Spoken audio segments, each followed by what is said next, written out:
बिस्मिल्लाहिर्रहमानिर्रहीम, अस्सलाम वालेकुम। आप सभी को खुशामदीद। मैं हूं सलमान मिर्ज़ा और अपने नए YouTube channel Salman Mirza studio में आप सभी को खुशामदीद कहता हूं, इस दुआ के साथ कि आप जहां हों खैर वाफियत से हों, सेहतमंद हों, तंदुरुस्त हों और हुजूर वाला। ये वीडियो देखने के लिए आपने अपना कीमती वक्त निकाला है। वीडियो के आगाज़ में तहे दिल से आप सभी का मैं शुक्रिया अदा करता हूँ। जनाब, सोशल मीडिया पर एक वीडियो इस वक्त काफी ज्यादा वायरल है।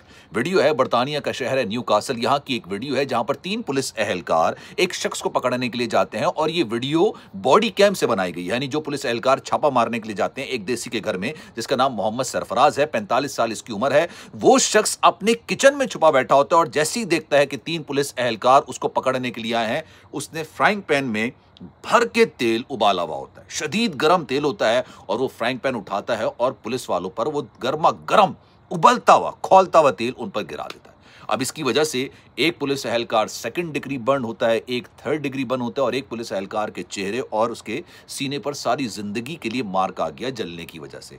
अब ये शख्स कौन है? इसका नाम है मोहम्मद सरफराज, इसकी उम्र 45 साल है। पुलिस इसको 15 से 20 दिन के लिए पकड़ने के लिए आई थी क्योंकि इसका इतना बड़ा जुर्म नहीं था, लेकिन जब इसने पुलिस पर ही जानलेवा किस्म का हमला कर दिया तो इसको अब 9 साल कैद की सजा सुना दी गई है। लेकिन पुलिस इसको पकड़ने क्यों आई थी? अब जब ये वीडियो सोशल मीडिया पर आई है तो यकीन जानिए, आप तो वैसे भी देख रहे हैं कि बर्तानिया के अंदर जो इमिग्रेशन कवानीन है उनको इतना ज्यादा सख्त कर दिया गया है। जो बाय बॉन्ड ब्रिटिशर्स हैं वो तो कहते हैं कि जनाब निकालो इन लोगों को, ये लोग पुलिस पर हमले करते हैं, ये गैर कानूनी तरीके से काम करते हैं, यहाँ पर दूसरे उल्टे सीधे काम करते हैं, इनको निकालो। तो नीचे जब मैं कमेंट्स पढ़ रहा था तो यार लोगों के इतने शदीद किस्म के कमेंट्स आए हुए थे। अब मैं आपको पूरा वाकया बयान करता हूँ कि शख्स कौन है।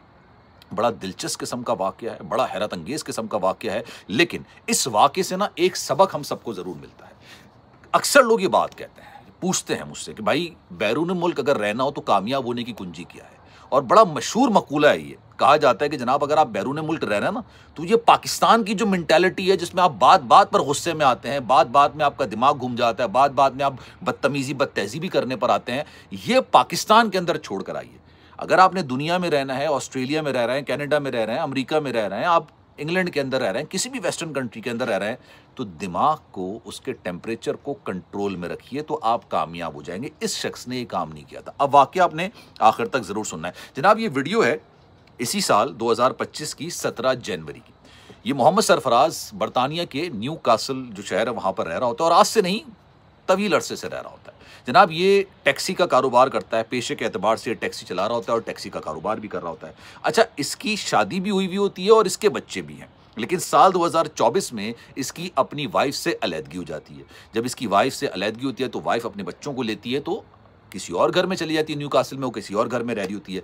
अब इनके दरमियान अदालत के अंदर मामलात भी चल रहे होते हैं। ये एक दिन पहुंच जाता है पिछले साल 2024 में मई के महीने में ये पहुंच जाता है अपनी साबका बीवी, यानी अलहदगी तो हो चुकी होती है, बीवी के घर के बाहर, और कहता है भाई मुझे मेरे बच्चों से मिलने के लिए इजाजत दी जाए, मैं अपने बच्चों से मिलना चाहता हूं। अब बिना कोर्ट के परमिशन के आप इस तरह से नहीं मिल सकते हैं। इसकी जो वाइफ होती हैं वो क्या करती हैं, वो पुलिस को इतला कर देती हैं कि भाई ये शख्स आया हुआ है और ये हमें डरा रहा है, धमका रहा है। पुलिस आती है।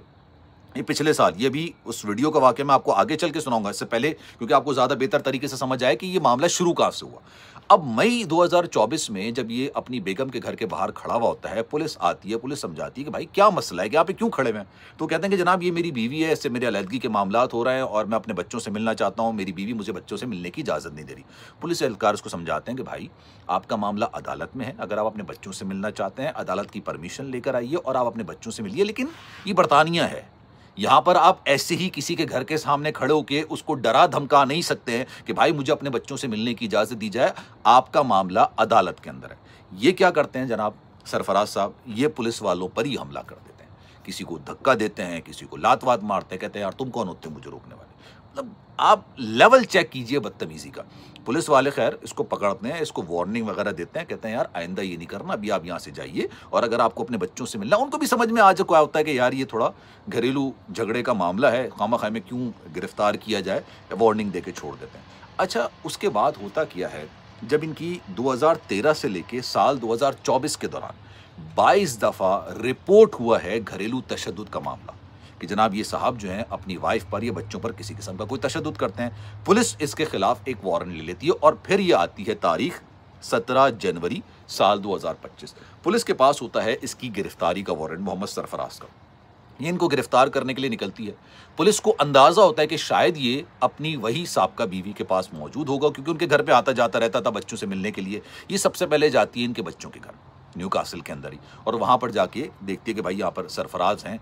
वो कहती है, इनकी वाइफ जो होती है कहती है नहीं सरफराज नहीं है, उनके बच्चे घर पे होते हैं। कहते नहीं बाबा तो इस वक्त घर के अंदर नहीं है। अच्छा, पुलिस जब वापस पलट रही होती है और वाकई में सरफराज के जो ओरिजिनल घर होता है वहां जा रही होती है, तो पता चलता है कि जनाब सरफराज की जो वाइफ है वो फोन करती है किसी को। पुलिस का ये गुमान है, ख्याल है, क्योंकि इन्वेस्टिगेशन में बात निकल कर सामने आई कि उस वक्त उनकी वाइफ ने मुतनब्बे कर दिया था अपने साबका शौहर को कि पुलिस के पास तुम्हारा वारंट है और वो तुम्हें पकड़ने के लिए आ रही है। मीनवाइल पुलिस जो है वो सरफराज के घर चली जाती है। जब सरफराज के घर जाती है तो सरफराज अपने वालिदैन और अपनी बहन के साथ वहां पर रह रहा होता है। पुलिस जाती है, कहती है हमारे पास वारंट है और हमें सरफराज को गिरफ्तार करना है। अब इसके वालिदैन, जो उसकी बहन होती है, वो बहस कर रहे होते हैं कि जनाब वो तो यहाँ नहीं है, वो तो अभी थोड़ी देर पहले निकल गया। लेकिन पुलिस को भी अंदाज़ा होता है, पुलिस को भी सब चीज़ों का पता होता है। कहते हैं ठीक है, अगर निकल भी गया है तो हमें अपनी तसल्ली के लिए घर की आपकी तलाशी लेनी है, और ये कंसेंट वाली बात नहीं है, हमारे पास तलाशी का वारंट मौजूद है, गिरफ्तारी का भी है और तलाशी का वारंट भी मौजूद है। काफ़ी देर तक बहसों बहस हो रही थी। सरफराज अंदर मौजूद होता है, उसको अंदाज़ा हो जाता है कि अब पुलिस जो है ना वो मुझे पकड़ने के लिए आ रही है। ये फ़ौरन जाता है किचन के अंदर और तेल उबालना शुरू कर देता है। अब जाहिर सी बात है, इतनी जल्दी तेल तो उबलता नहीं है ना, वो भी इतना ज़्यादा कि इंसान जल जाए, इस लेवल का तेल उबालना वो शुरू कर देता है। मीनवाइल जब पुलिस के एहलकार अंदर दाखिल होते हैं, 5 पुलिस एहलकार जाते हैं जिसमें एक लेडी पुलिस एहलकार भी होती है, लेकिन जब सरफराज के घर जाते हैं तो सिर्फ 3 पुलिस एहलकार अंदर जाते हैं, और ये फिर बॉडी कैम की वीडियो बनी हुई। जैसे ही वो किचन के अंदर दाखिल होते हैं, सरफराज जो है वो पैन उठाते हैं और उठा के गर्मा गर्म जो खौलता हुआ तेल होता है ना वो पुलिस एहलकारों पर डालते हैं। उससे एक पुलिसकार जो 2nd डिग्री बर्न होता है, एक 3rd डिग्री बर्न होता है, एक के चेहरे पर और जिस्म पर जो है ना मुस्तकिल तौर पर उसके निशान पड़ जाता है। अब उसके बाद सरफराज वहाँ पर रुकता नहीं है और वहाँ से फरार होते हैं। वो वहाँ से पीछे के रास्ते से गैरेज में जाके छुप जाते हैं और गैरेज का दरवाज़ा पीछे से बंद कर लेते हैं, उसमें चीज़ें लगा देते कि पुलिस एहलकार नहीं आएंगे। अच्छा, पुलिस एहलकार फिर ऑब्वियसली अपने आप को संभालते हैं और उसके बाद फिर उनको पकड़ना ही होता है, जाहिर सी बात है, क्योंकि अब तो आपने पुलिस पर हमला कर दिया ना। वो जिस मकसद के लिए आए थे वो 10-15 दिन इसको रखते सजा के तौर पर, उसके बाद इसको रिलीज कर देते, लेकिन अब तो पुलिस पर हमला कर दिया। अब ये दरवाज़ा तोड़ते हैं, टीजर इनके पास होता है, वो फिर उसको बाकायदा तौर पर शॉक देते हैं और उसको गिरफ्तार करके अदालत ले जाते हैं। कहानी यहाँ खत्म नहीं होती, कहानी यहाँ दोबारा शुरू होती है। अब ये साहब अदालत में जाके इनके घर वाले पुलिस पर ही मुकदमा दायर कर देते हैं कि भाई इन्होंने ज़बरदस्ती हमारे घर के अंदर घुसे हैं, हमारे साथ हमें दहशत ज़दा किया है, इन्होंने हमारे साथ ज्यादती की है। क्यों? क्योंकि भाई हम मुसलमान। ये इन्होंने बाकायदा तौर पर अदालत के अंदर ये बात बोली कि भाई इन्होंने हमारे साथ ज्यादती की है, जुल्म किया, हमने इन पर तेल थोड़ी फेंका है। अच्छा, बॉडी कैम लगा हुआ है, उसमें पता चल रहा है सब कुछ। तब फिर जज साहब पूछते हैं कि भाई ये फिर तेल जो आपने फेंका है ये किस मकसद के लिए फेंका? उन्होंने भाई हमने तेल फेंका ही नहीं। ये कहानी ये बयान करते हैं कि मैं तो अंडा उबाल रहा था, मतलब सॉरी अंडा तल रहा था। जब अंडा तल रहा था तो जब इन्होंने छींचा डपटी की तो उसमें तेल जो है ना इनके ऊपर गिर गया।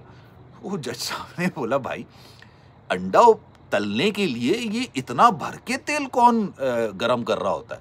लेकिन खैर बॉडी कैम में हर चीज़ मौजूद होती है, पुलिस पर इन्होंने हमला कर चुके होते हैं ये लोग, ठीक है। और आपको पर उस वक्त फिर ये कहते हैं जब इनके खिलाफ फैसला आने वाला होता है ना, तो अब ये जज को धमकाना शुरू करता है। ये जज को कहता है कि अगर आपने मुझे लंबी सजा सुनाई तो मैं अपने आप को जेल के अंदर मार लूंगा, और मारने से पहले लिख के जाऊंगा कि मुझे इस निज़ाम ने मुझे जो है ना वो दबाने की कोशिश की, मेरे साथ नाइंसाफ़ी की, मुझ पर हमला किया, मेरे साथ नाइंसाफ़ी करता रहा, इस वजह से मैं तमाम चीज़ें करूँगा। ये बाकायदा तौर पर उसने बोला। तो जज साहब कहते हैं भाई तू तो हम ही धमका रहा है यार। और फिर वो अपने फैसले के अंदर ये बात लिखते हैं, ये बात मेंशन करते हैं, ये बताते हैं ये कि भाई आपने हमें धमकाने की कोशिश कर रहे हैं। और उसके बाद फिर इसको 9 साल की कैद की सज़ा सुनाती जाती है। अब ये इस तरह के वाक़यात करें। अगर इसको अपने बच्चों से मिलना था, ठीक है, ये इसने इल्ज़ाम ये लगाया था कि यार मुझे मेरे बच्चों से मिलने की इजाज़त नहीं दी जा रही, मुझे मेरे बच्चों से नहीं मिलने दिया जा रहा। अब 9 साल तो ये अपने बच्चों से नहीं मिलेगा, ऑब्वियसली 9 साल अपने बच्चों से नहीं मिलेगा। कैसे मिलेगा अपने 9 साल? इन्हीं हरकतों की वजह से ये इमिग्रेशन कवानीन को सख्त किया जाता है। इन्हीं हरकतों की वजह से ये मामला इतने ज़्यादा सख्त हो जाते हैं कि फिर सारे लोग इसमें पिस रहे। अब इनको 9 साल कैद की सज़ा सुना दी गई है। कोई तसव्वुर नहीं कर सकता, गुमान नहीं कर सकता, मान नहीं सकता कि यार आप पुलिस एहलकारों पर भी इस तरह का हमला कर सकते हैं। तो जब भी बैरून मुल्क रहिए, एक चीज़ ज़हन में रखिएगा एक चीज़ आपने माइंड में रखनी, आपने अपने दिमाग को ठंडा रखना है, कूल रखना है। जज्बातियात, ये गुस्सा, ये सब वतन छोड़ कर आइए भाई। बैरून मुल्क के अंदर तरीके से बात करें, तरीके से रहें। हर चीज़ के एक हल होता है, उस हल की तरफ जाइए, इंशाल्लाह मामला ज़रूर सॉल्व होगा। ख्याल रखिएगा अपना। कमेंट सेक्शन में अपनी राय का इज़हार ज़रूर कीजिएगा। आप इस पूरे वाक़े के बारे में क्या सोच रखते हैं, क्या समझते हैं, कमेंट सेक्शन में अपनी राय का इज़हार ज़रूर कीजिएगा। सलमान मिर्ज़ा को दीजिए इजाज़त। ज़िंदगी रही, सेहत रही, आपकी दुआएं रही, तो इंशाल्लाह आपसे फिर मुलाकात होगी। ख्याल रखिएगा। अल्लाह हाफ़िज़।